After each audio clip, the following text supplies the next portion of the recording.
안녕하십니까. 한반도안보 전략연구원 미국 실장 김호항기입니다. 제가 발표할 주제는 최근 세계 질서 변동과 한반도 통상경 변화인데, 지금 현재 러시아의 우크라이나 침공으로 세계 질서가 요동을 치고 있습니다. 그래서 그래야 대한 러시아 우크라이나 침공이 세계 질서 어떻게 바꾸고 있는가 이렇게 살펴보는데, 그 순서는 첫째, 앞서서 우리 윤창용 원장님께서 잘 말씀하셨지만은 푸틴이 왜 우크라이나를 침공했는가 그 배경과 그걸 알아보고, 그 다음에 러시아의 우크라이나 침공이 세계 질서를 지정학적으로 그리고 또 지경학적으로 어떻게 지금 재편하고 있는가 그걸 살펴보고, 그런 세계 질서 변화가 우리 한반도 안보 통상경에 어떠한 영향을 미치는가 그걸 간단히 살펴보고 결론을 낸 순으로 진행하도록 하겠습니다. 먼저 푸틴이 우크라이나를 침공한 배경은 앞서서 우리 윤 원장님께서 말씀하셨듯이 푸틴이 그 소련이 붕괴한 것을 보고 그것을 21세기 지정학적 대지향으로 생각하고 있었답니다. 라고 자기가 언젠가는 다 잃었던 그 소련 영토를 다 회복해가지고 다시 그 소련 제국의 영광을 부활하는 것이 내가 하늘로도 받은 역사적 사명이다. 그런 생각을 했었고, 그런 생각하에 꾸준히 28년 러시아도 조지아도 점령하고 2014년 크리미아도 합병하고 점점 그런 야망을 실현하는 그런 정책을 추진해 왔습니다.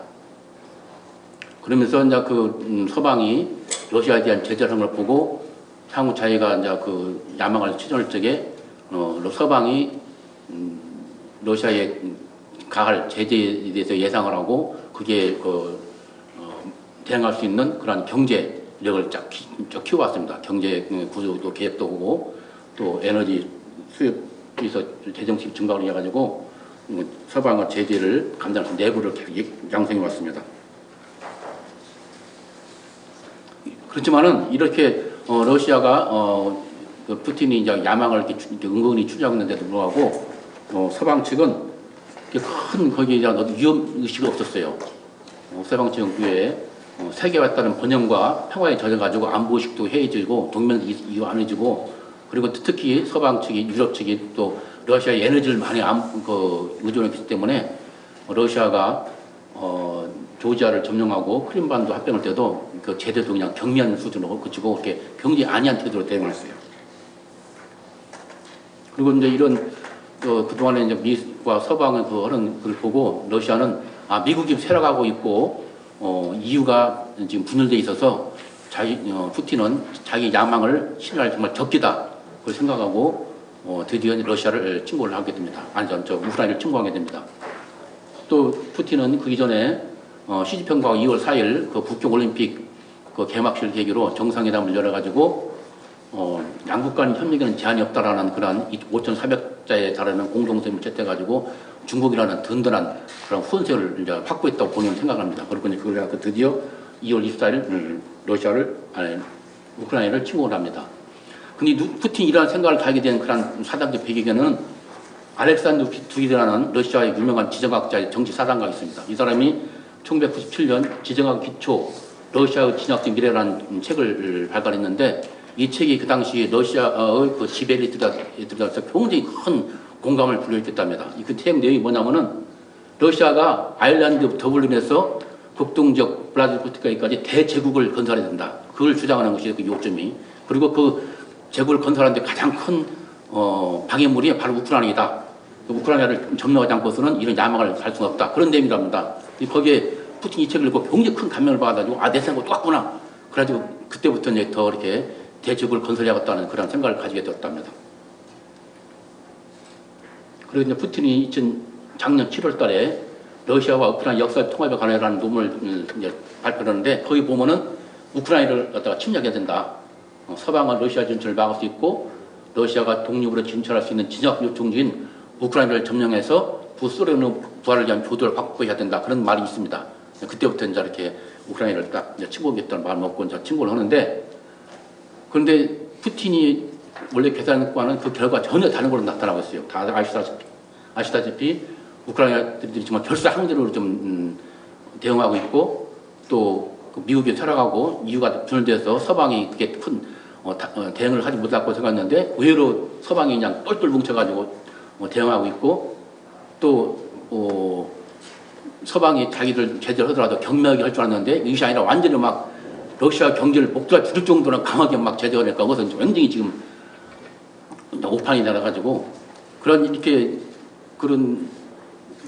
푸틴의 그 러시아 우크라이나 침공이 이런 결과를 가져가고 지금 세계 질서를 지정학적으로 또 지경학적으로 지금 뒤흔들고 있다. 그렇게 말씀드리고 있겠습니다. 보면 세계 질서 지정 스태프를 보면은 여기는 세 가지 양상이 있어요. 첫째는 미국의 민주주의 연합과 연합 강화와 미국의 세계 전략 변화, 그다음에 유럽의 단합과 유럽의 독자적 군사력 강화, 그다음에 인도 태평양 지역에서 질서가 변동하는 거 세 가지가 있는데 먼저 그 세 가지를 살피기 전에 전반적으로 살펴보면은 미국 등 서방은 러시아와 우크라이나 침공을 2차 대전 이래 유럽의 최대 사건이자 탈냉전 시대의 종말 알리는 세계 질서가 바뀌는 지정학적 사건으로 생각하고 있습니다.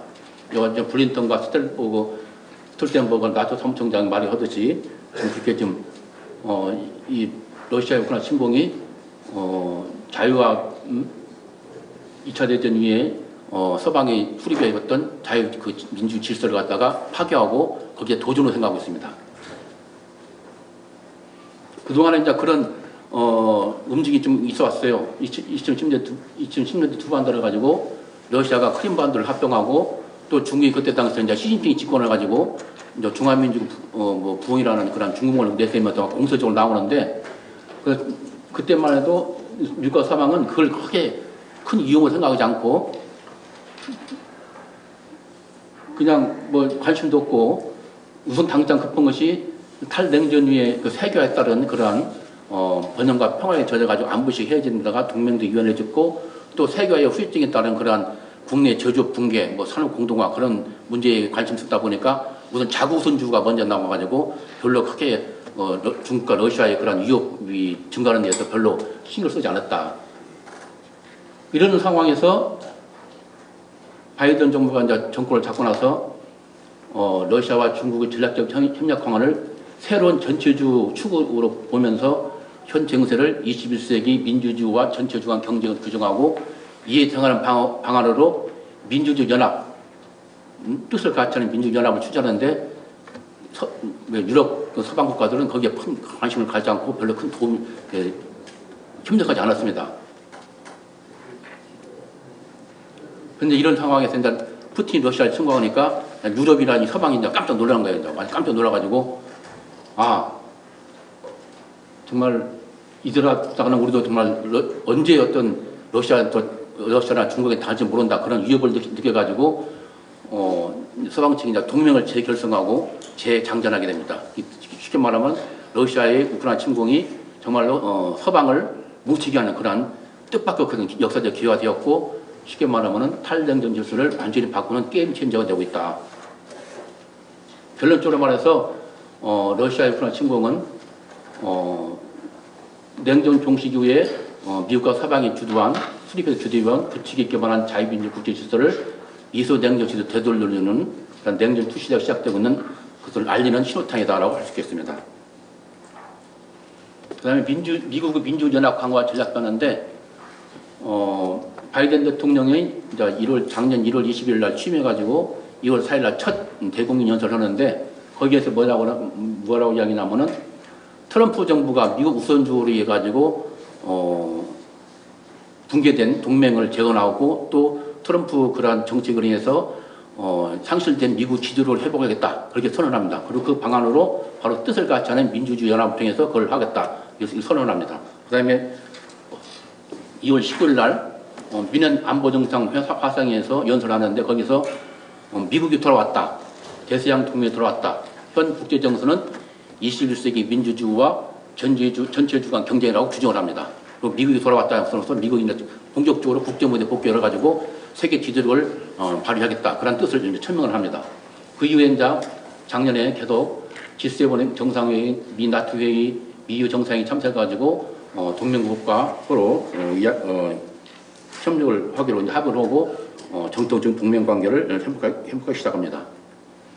그리고 작년 12월 9일에는 사상 첫 민주 정상회를 개최해가지고 이제 세계 무대에서 다시 또 미국의 지도로서 이상을 회복합니다. 그리고 러시아가 작년 12월부터 계속 우크라이나를 침공하기 위한 그러한 조짐을 보이니까 계속 그런 관련 정보를 나토 등 서방 동맹국들한테 제공을 하고 같이 공동 대응 방안을 논의합니다. 그 이전에 트럼프는 아주 나토 갔다가 그냥 도외시오고 뭐 동맹과는 전혀 그런 공동 대응은 뭐 노는 방법 없었는데 이제 바이든이 해가지고 나토와 같이 이제 대응 방송을 하고 정보도 공유합니다.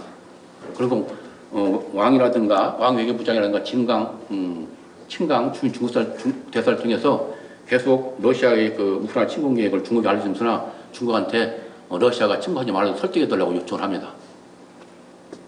그리고 올해 2월 20일 날 블링컨 국무장관이 왕이한테 전화를 걸어가지고 중국이 러시아의 우크라이나 침공을 허락한다면은 중국은 러중과는 새로운 악우축에 대응하는 미국, 유럽, 아시아 연맹을 보게 될 것이라고 강력 공감합니다. 쉽게 말하면 이제 중러에 대응하는 미국 주도 민주주의 연합을 더 강력하게 추진하겠다는 그런 뜻을 이제 전달하는 것이죠.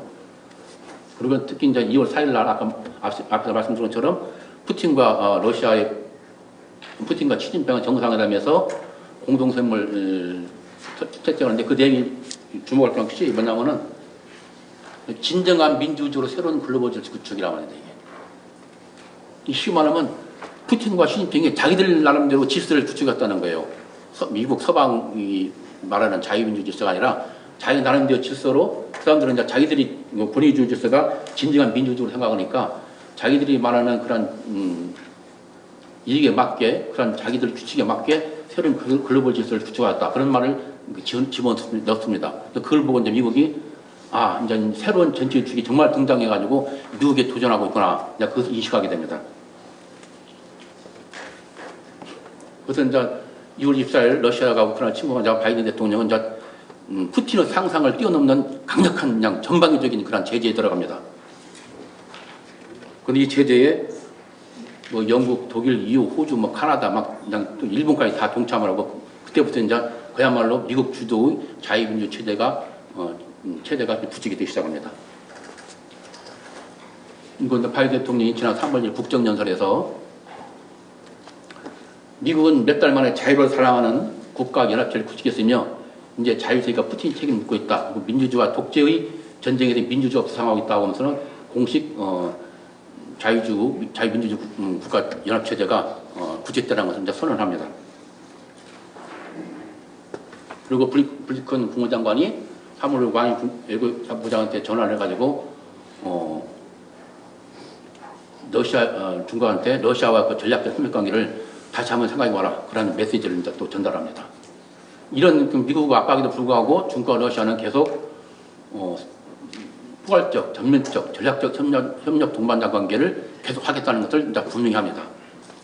푸틴은 이게 말하면 자기 요구가 받을 때까지 전쟁을 끝까지 하겠다고 하고 왕의 외교부장도 양국 관계는 어떠한 도전에도 불구하고 반석같이 굳건하다. 그렇게 선언합니다. 결국은 이게 실제 말하면 완전히 이제 자유민주주의 진영 대 새로운 그런 전체주의 진영 대결이 이제 본격화되는 것을 말하는 것이죠.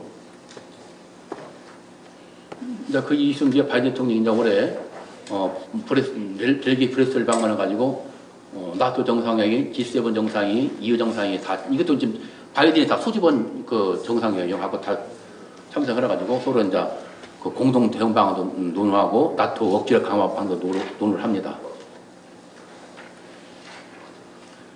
이러면서 이제 미국의 세계 전략이 이제 변합니다. 그동안 이제 탈냉전 시대 때는 미국이 완플러스 전략을 추구했습니다. 완플러스 전략이란 무엇이냐면은 한 지역에 일어나는 전쟁에 집중하고 다른 지역을 억제한다.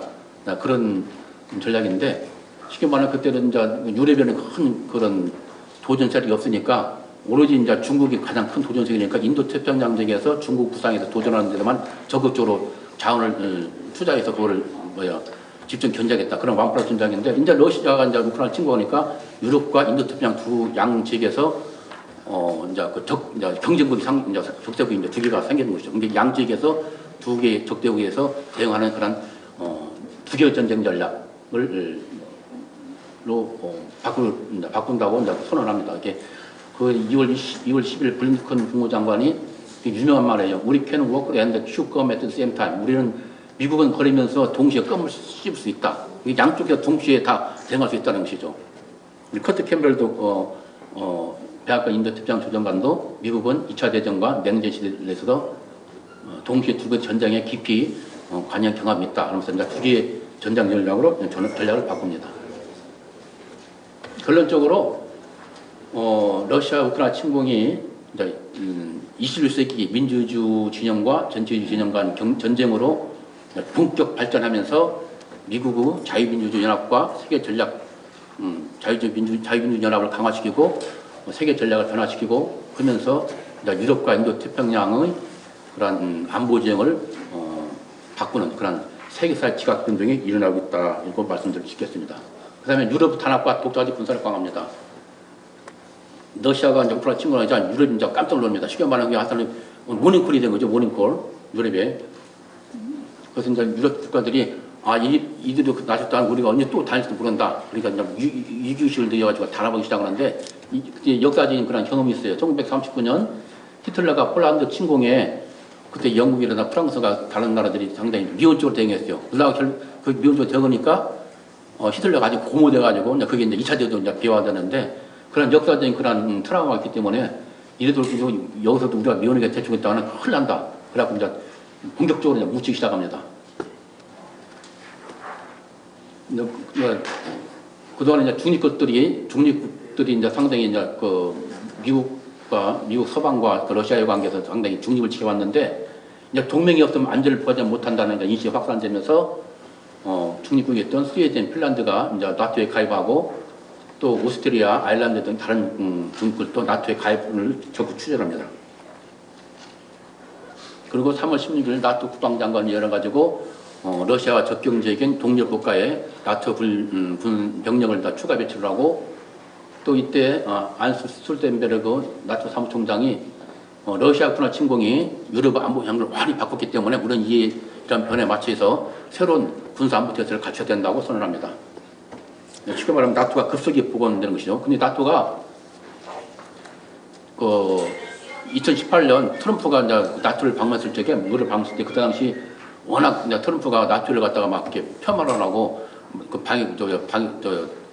국방 예산과 방위 분담률 막 증가하고 마음을 넣으니까 그 당시 프랑스 마크롱이 뭐라고 하냐면은 나토는 내사 상태에 빠졌다. 우리 안 필요 없다. 그렇게 이야기를 했는데 이번 사건을 말하면서 나토가 이제 급속히 보강되면서 이제 프랑스 마크롱 대통령이 뭐라고 하냐면은 내사 상태에 빠진 나토가 전기 충격으로 되살아났다고 할 정도로 지금 나토가 급속히 복원되고 있습니다. 그 다음에 또 EU가 확대가 됩니다. EU. 그동안 EU 발칸 국가들이 다른 다른 서방 지역, 다른 서부나 다른 지역보다도 좀 발전 속도가 느리고 좀 후진국이어서 그들이 EU에 가입하면은 그런 프랑스나 영국, 이탈리아 그런 나라들이 이제 자기들 부담일까봐 EU에 가입하는 것을 상당히 반대해왔는데 이제 그 인식이 확 바뀌어가지고 이제는 오케이 들어와라. 그래서 지금 EU가 확대되고 있습니다. 그다음에 가장 또 이렇게 주목할 필요 있는 것은 유럽의 독자적인 군사력을 강화하기 시작했다. 나토는 이게 미국과 유럽과의 동맹이잖아요. 아까 미국이 주로 주도를 하는데 거기서 벗어나가지고 우리 독자적으로 군사를 갖자. 우리 그래가지고 3월 11일 날 EU 정상회의에서 개최해가지고 유럽 방위 연합 창설을 합의를 하고 그다음에 3월 21일 EU 외무 국방장관을 개최해가지고 2025년까지 5천 명 규모의 유럽 독자의 신속 대응권 창설을 내용으로 하는 공동 방위 정책인 안보와 방위를 위한 전략적 나침반을 채택합니다. 쉽게 말하면 유럽이 미국과 독립해서 독자적이고 자율적인 그런 방위 정책을 추진하겠다 그런 뜻입니다. 결론적으로는 러시아 우크라이나 침공이 그동안 잠자고 있던 유럽을 일깨워가지고 유럽이 이제 급속히 뭉치면서 유럽이 이제 단합된 군사력을 강화하고 단합된 유럽이 출발하면서 이제 그 글로벌 질서가 완전히 지금 세력 균형은 글로벌 질서 세력 균형의 변화를 가지고 있다 그런 뜻이라고 할 수 있겠습니다. 인도 태평양 질서 변동 이제 그동안 이제 미국이 이제 인도 태평양 지역에서 민주연합 체제를 강화했습니다. 뭐 트럼프 때부터 쿼드를 했고, 그다음에 이제 바이든 정부에 들어와가지고 오커스 또 파이브 아이비를 해갖고 3개 반정연합을 결성해서 막 추진을 했는데, 근데 러시아 우크라이나 침공에 따라서 이제 그 중국이 러시아를 자꾸 옹호로 두드러니까 이제 더 이렇게 두 개의 전략에 따라서 인도 태평양에서 더 그 민주연합을 더 강화하기 시작합니다. 하고 2월 11일 날 아주 그냥 딱 시간을 딱 맞춰가지고 시기를 맞춰가지고 인도 태평양 전략 공개합니다. 하고 인도 태평양 전략은 미국의 안보와 번영이 걸린 사회적인 지역이다 딱 이렇게 규정을 하고, 그 인도 태평양 지역에서 미국 목표와 10대 핵심 과제를 이게 딱 제시를 하는데, 누가 여기서 그냥 주목할 것은 다 인도 태평양 경제 프레임워크 구축, 이걸 아주 핵심 과제로 딱 명시를 합니다. 그리고 아주 까놓고 공개적으로 우리가 인도 태평양 지역에 표점을 둔 이유는 중국 때문이다. 중국 도전 때문이다. 아주 명시를 해버려요. 그 전략에. 그동안은 이제 중국을 상당히 좀 모호하게 이제 직접적인 그런 그 지적을 하지 않고 이렇게 두루뭉실 넘어갔는데, 여기서 최초로 중국 때문이다. 아주 그냥 딱 까놓고 이야기합니다. 그리고 중국이 세계에서 가장 연약한 국가가 되기 위해서 노력하고 있고, 또 경제, 외교, 군사, 기술 모든 힘을 결합해서 지금 세계 최고 영향력 큰 국가가 되려고 노력하고 있다.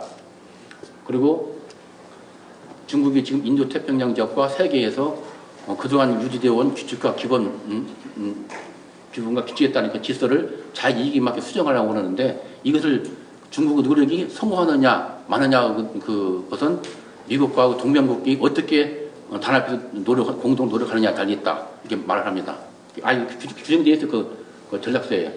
쉽게 말하면 이게 이제 중국의 도전에 대해서 민주연합체를 통해서 이제 대응하겠다는 그런 것이죠. 그리고 그러나 미국 목표는 중국을 붕괴시키는 것이 아니라 미국과 동맹국이 공유하는 가치에 기반한 그런 전략적 환경을 만들어가지고 그 전략적 환경 하에서 중국이 활동하도록 만드는 것이다. 중국을 붕괴시키는 건 아니다. 이렇게 또 중국을 자극하는 내용을 좀 약간 좀 표현하는 그런 모습을 보입니다. 근데 여기서 우리가 주목할 것은 미국의 인도 태평양 지역 내에서의 민주주의 연합체제에 영내 그러한 민주주의 국가뿐만 아니라 EU가 적극 참여합니다. 유럽 국가들이.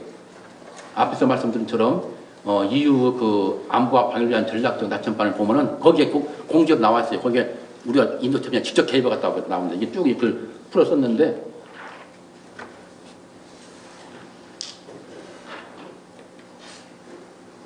이유가 어떻게 보냐면은 인도 태평양 지역은 자기들이 세계 무역 70% 차지하고 있고 자기들의 수출이 30% 차지하고 있다 하고, 자기들에게도 정말 사활적인 지역이다. 인도 태평양 중국에도, 그리고 유럽에게도. 그 다음에 중국이 자꾸만 경제를 앞서가지고 이제 발칸반도라든가 그런 데 이제 좀 이렇게 경제력이 좀 후진적인 그런 국가에 좀 침투를 해요. 1대1로 내가지고 침투를 하니까 거기다 이제 경계심이 그때부터 느끼기 시작합니다.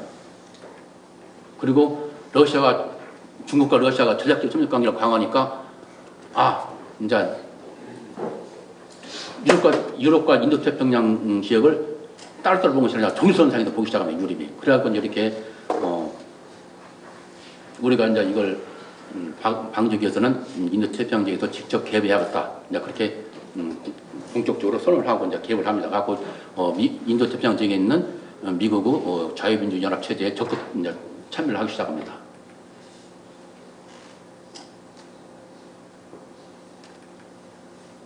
그리고 우르술라 폰델라이엔 EU 집행위원장이 4월 1일 화상을 통해서 이제 그 시진핑과 정상회담을 했는데, 그때 이제 시진핑한테 이야기를 합니다. 러시아의 우크라이나 침공은 분쟁이 아니라 전쟁이다. 그것도 유럽만 문제가 아니라 세계 문제다. 중국은 서방은 러시아 제재를 방해해서는 안 된다. 만약에 중국이 러시아의 우크라이나 침공을 지원하거나 그렇게 제재를 이렇게 피하도록 이렇게 도와주면은 중국에 대한 평판은 유럽에서 크게 성장할 것이다. 그러면서 이제 중국 보고 등거리를 취하지 말고 적극적으로 개입해서 평화를 러시아 우크라이나 침공을 갖다가 이렇게 중재를 하고, 하여튼 우리 유럽뿐만 아니라 중국도 적극적으로 그런 역할을 해야 된다 이렇게 이야기를 합니다. 이게 무슨 말이냐면은 이제 앞으로는 이제 유럽이 중국과의 협력보다는 이제 중국 러시아 협력에 대한 견제에 우선을 두겠다. 그러니까 앞으로는 우리는 유럽뿐만 아니라 인도 태평양계에도 적극 개입하겠다는 그런 의사를 말합니다. 그동안에 유럽은 중국의 그러한 시장이 엄청나게 크죠. 시사하고 인구를 가진 시장이고, 또 그런 게 이제 그 눈치를 보느라고 중국과는 상당히 마찰을 피우려고 하고 상당히 기본적으로는 우호적인 관계를 유지하려고 노력해 왔습니다. 근데 이제 그게 이제부터 이제 그런 자세가 바뀌기 시작한다. 결론적으로는 러시아의 우크라이나 침공과 중국과 러시아 간의 그런 전략적 협력 관계 강화가 그야말로 미국 주도의 민주주의 연합체제를 강화시키고 또 그것이 이제 유럽뿐만 아니라 인도 특히 양 지역에서 민주체제적 연합을 강화시키는 그런 중국과 러시아가 생각하지 않는 그런 역풍을 벌이고 있다라고 말씀드릴 수 있겠습니다. 그다음에 이제 인도 태평양 지역에서 이제 우리가 관심을 갖고 있던 중국이 점점 위기에 점점 빠져들고 있다. 경제 하락, 특히 이제 그 시진핑이 공동부유 실현이라는 그 목적으로 이제 사회주의 정책을 강화하는데 거기 때문에 그 사회주의 정책을 강화하면서 이제 막 온갖 첨단 기업 같은 거 다 규제를 하고 이렇게 사회주의 체제 강화하면서 이제 점점 경제가 이제 점점 활동이 이제 하락하기 시작하는데 거기다 이제 또 코로나가 발생해가지고 제로 코로나 정책으로 인해서 오늘 딱 전면적 봉쇄를 딱 들어가니까 소비가 떨어집니다. 또 소비가 떨어져가지고 지금 중국이 좀 점점 경제적으로 좀 올라가고 있다. 여기 지금 나왔는데 국가 통계가 발표라든가 이렇게 쭉 정부 발표가 나오는데 정부 발표와는 달리 실질적으로 경제 실상은 전문가들 보기에는 경쟁이 지금 중국 경제가 어려움에 처하고 있다고 나옵니다.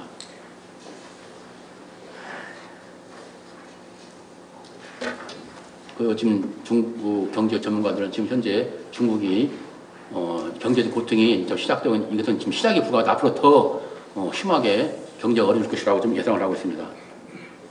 그리고 또 코로나가 재확산돼가지고 제로 코로나 정책을 씁니다. 완전히 전면적인 도시 봉쇄를 하는 제로 코로나 정책을 쓰는데 이걸로 더 그렇잖아도 사회주의 정책 강화로 어려워진 경제가 더 큰 타격을 받게 돼가지고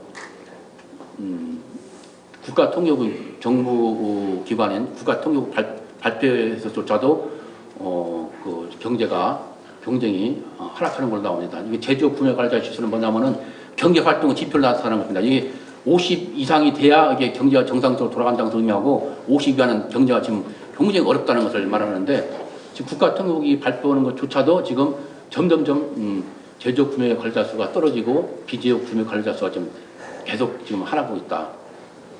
지금 중국 경제가 지금 상당히 어려운 처음에 따라서 세계 주요 경제기관과 신용평가회사들이 지금 올해 중국 경제 전망 선망치를 일제히 지금 하향 조정합니다. 원래 지금 중국 정부는 올해 성장 목표를 5.5% 잡고 있는데 지금 전문기관들은 전부 다 지금 4% 지금 그제 거인가 며칠 전에 보니까 또 3.5%까지 떨어졌더라고요. 그리고 또 블룸버그 에코노믹스 그 중국 경제 담당 그 연구하는 기관인데 그거는 올해 2%까지 보더라고요. 2%면은 1976년 이래로 처음으로 미국이 중국을 경제 성장을 앞지른답니다.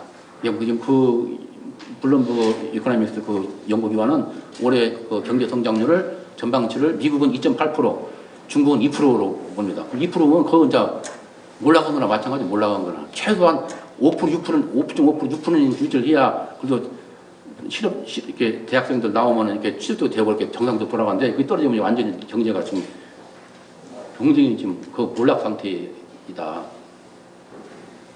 지금 이제 이렇게 경제가 안 좋아지고 또 이 제로 코로나 정책 때문에 전부 다 도시를 봉쇄하니까 이제 정부에 대한 불만이 막 굉장히 이제 막 고조돼가지고 반정부 시도 발생하고 또 SNS상에서 막 그 불만이 막 폭발하고 있는데 가장 우리가 주목할 것은 5월 16일 날 북경대학교에서 처음으로 반정부 시가 발생했어요. 전례가 없는 일이에요. 전례가 없는 일. 이건 내가 안 썼지만 이건 이제 그 그 이전에 작성이기 때문에 했는데 처음으로 북경대학에서 반정부 시가 발생했답니다. 앞으로 막 했는데 딱 차단됐는데 시진핑에 대한 불만이 폭발 직전이다.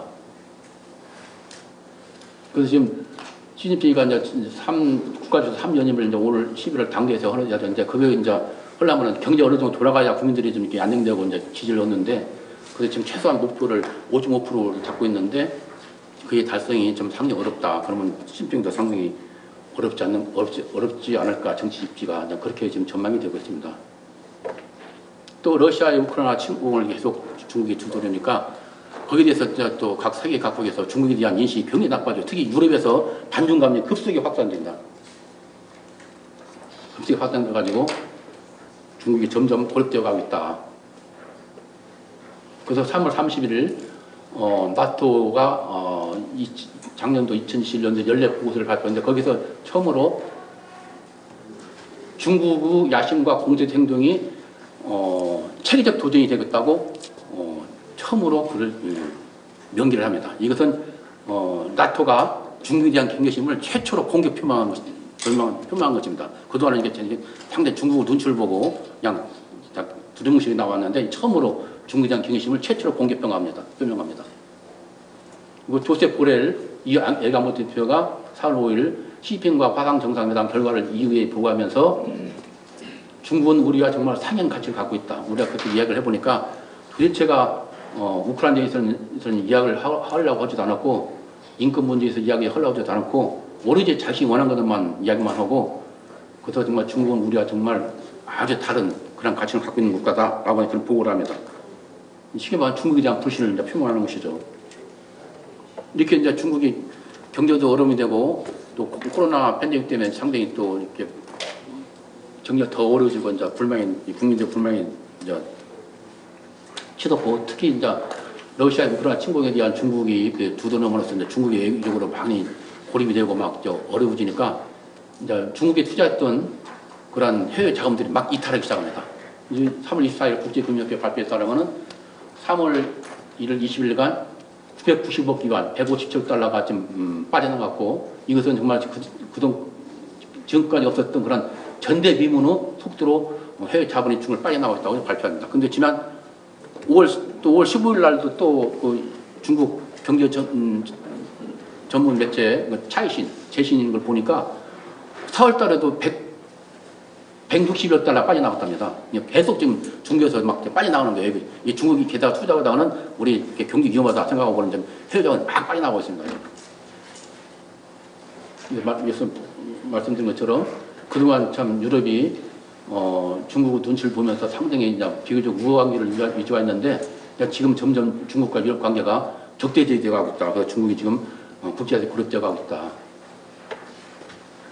중국이 지금 좀 경제 하락, 코로나 재확산에 따른 그러한 국민들 불만 또 경제가 더 추락하고 외교적 고립된 3종에 빠지면서 이제 점점 위기가 빠져들자 지금 시진핑에 대한 불만이 점점점 이렇게 표출되면서 시진핑 통치체제의 균일이 발생하고 있다.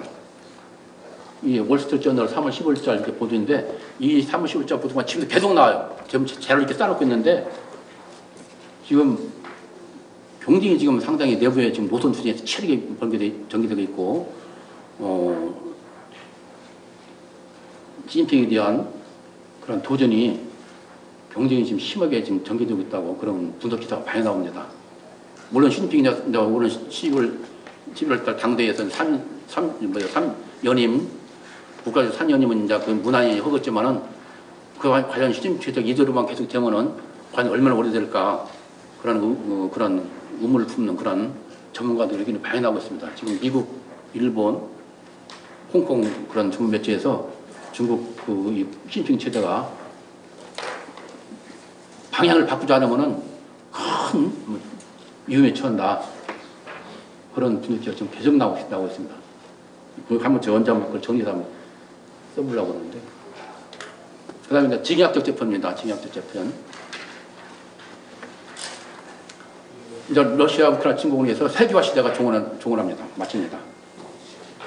냉전이 끝나자 이제 신자유주가 이제 그 레이건 대통령이 채택해가지고 미국은 레이건 대통령, 영국은 이제 대치 수상이 채택해가지고 신자유주가 확산되면서 세계화 시대가 개막이 되는데 세계화라는 게 뭐냐면 쉽게 말하면 자본과 재화, 사람, 인력, 모든 기술이 다 국경 없이 막 마음대로 들려다니는 시대가 말하거든요. 그러니까 이제 이렇게 세계화 시대가 되니까 당시 이제 인건비가 무척 저렴한 중국 등 후진국으로 미국 등 그냥 그런 선진국들 전부 다 공장을 옮기고 글로 가서 막 경제 활동을 합니다.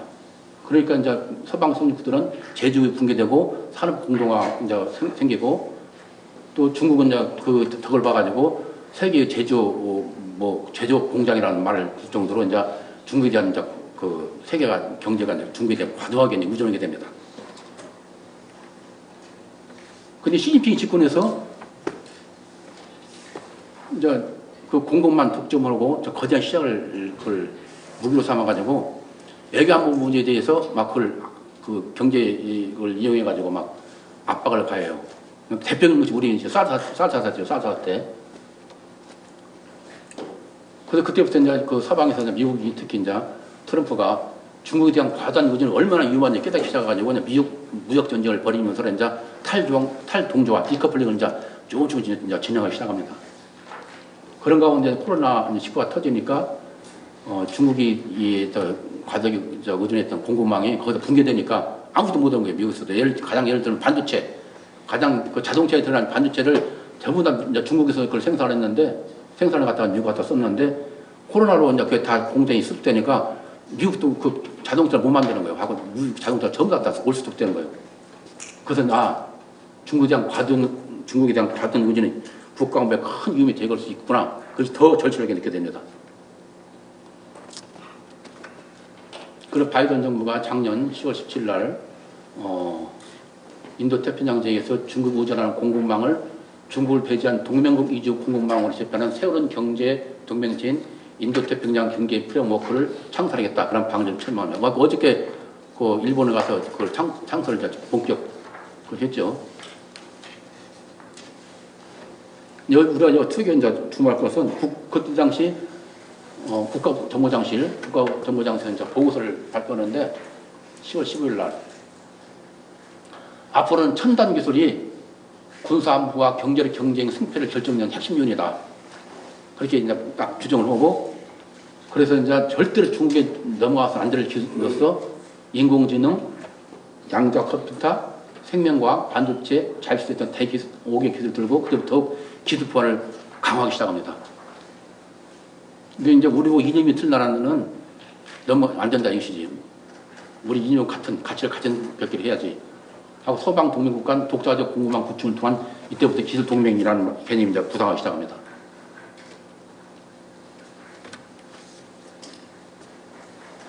이런 가운데서 러시아가 우크라이나 침공하니까 미국과 서방인데 러시아를 이제 전면적으로 제재하고 미국 세계 상업에서 퇴출시켜버리고 러시아는 그에 이제 대응으로 유럽이 이제 과도에 의존하게 있는 그런 에너지를 무기로 삼아서 이제 에너지 중단을 하고 서로 이제 상호 의존 이런 것들 무결을 하는 그런 현상이 벌어집니다.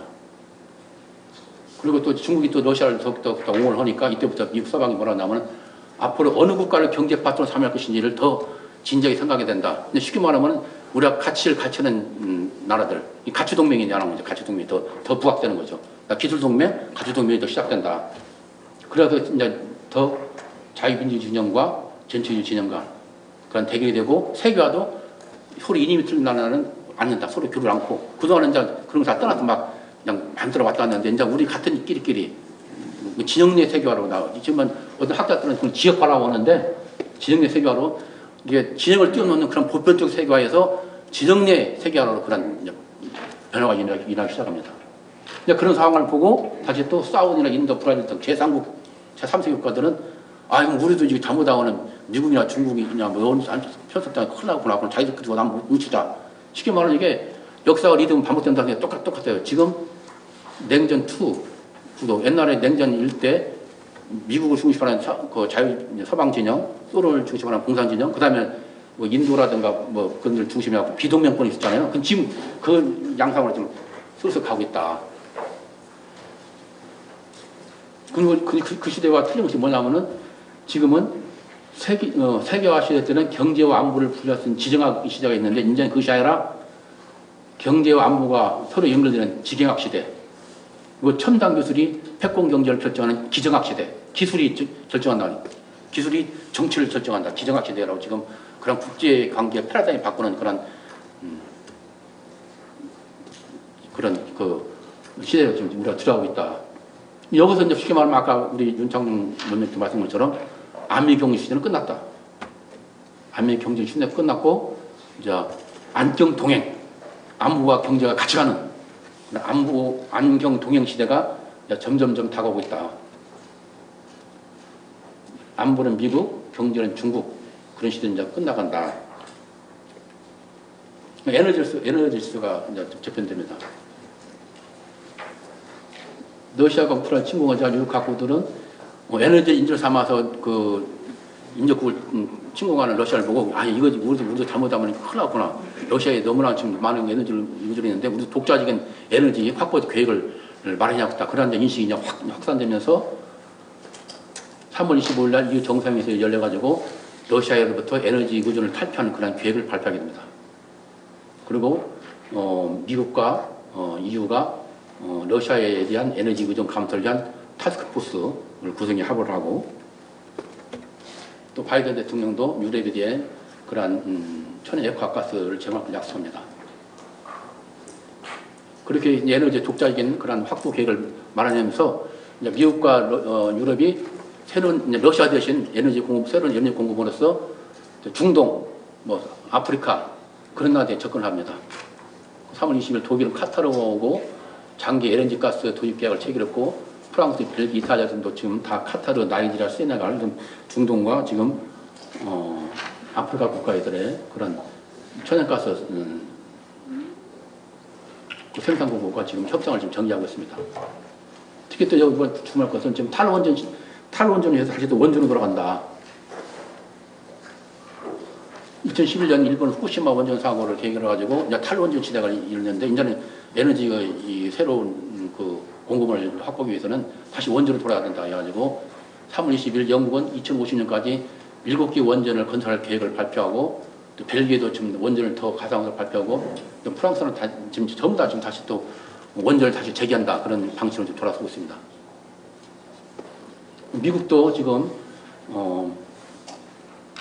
러시아 에너지 수입 중단하고 이제 에너지 확보들을 강화하는데 베네수엘라를 갖다 그동안 이제 그 독재체들하고 많이 경제를 했는데 베네수엘라가 좀 세계 3위 2위군가 3위군 그 원유 산유국이군요. 갖고 여기서 경제 해제를 검토를 통보를 하고 특히 사우디가 미국 그동안 사이가 좋았는데 작년 6월달에 CIA가 뭐라고 발표했냐면은 사우디 반정부의사 카쇼기를 사우디 황태자 살라만이 지휘해서 암살했다. 그리고 이제 정식 발표한 뒤부터 사우디와 완전히 미국과 이제 관계가 이제 냉각됐는데 지금 에너지가 이제 급하니까 이제 지난 2월 말에 비밀리에 미국이 사우디에 그 NSC 중동 담당을 파견해가지고 관계 개선을 도모합니다. 근데 그 자리에서 사우디가 그럼 너희들이 그동안 다 철수했던 패스트릭 미사를 다시 돌라.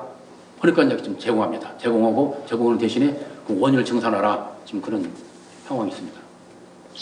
중국도 지금 에너지 안보에 관심 갖고 지금 나름대로 지금 그 방안을 강구하고 있습니다. 결론적으로 러시아 우크라이나 침공에 따라서 에너지 안정성 확보라는 그런 에너지 안보 문제가 국제적 새로운 현안으로 등장하고 있다. 그러면 이러한 세계 질서 재편이 우리가 한반도 통합에 어떠한 변화를 미칠 것인지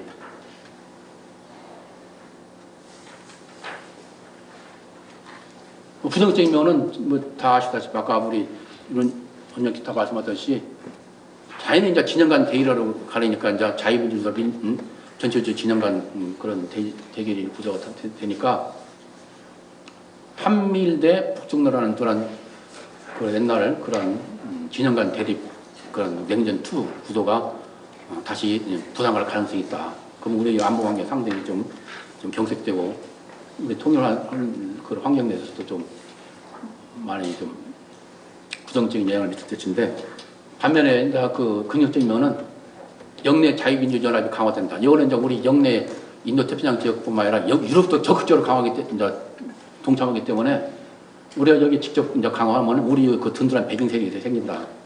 그리고 우리가 이번에 바이든 대통령이 오셔서 윤석열 대통령하고 글로벌 포괄적 전략 동맹이 이제 강화에 이제 그렇게 합을 했는데 우리 입지가 굉장히 강화되고 있다. 자유민주연합 내에서도 강화되고 거기서도 우리가 또 이제 부각이 되니까 전 세계적으로 우리 입지 상당히 강화될 그런 장점이 있다. 그리고 여기서 가장 우리가 관심을 갖고 주목할 것은 중국과 러시아, 북한이 이제 체제 그 진영 간 대결이 이제 심화될수록 체제가 붕괴될 가능성이 더 높아지고 있다. 경제 위기가 더 심화되고 외교적 고립이 되고 지금 러시아도 경제적으로 지금 중국과 인도가 좀 가스를 사주고 좀 원유를 사줘서 좀 그나마 버티고 있는데 지금 중국, 러시아 경제가 아주 지금 그 디폴트 단계에 지금 있다고 합니다. 전문가들 이야기가. 설사 러시아가 우크라이나 침공을 성공한다 하더라도 러시아 경제가 침공 이전까지 복원되려면 한 30년, 40년이 걸린다는 그런 평가가 나오고 있습니다. 중국도 지금 경쟁이 지금 위험에 빠지고 있다. 지금 만약에 이제 그동안 취해온 그 정책 방향을 수정 안 한다면은 올해 한 2%나 3% 정도 경쟁한다면 그 완전히 경쟁이 폭망 상태에 들어간다. 폭망 상태에 들어갈 것이라고 지금 전문가들 보고 있습니다. 그러면 뭐 그게 중국도 경쟁이 좀 어려움이 많이 처할 수 있죠.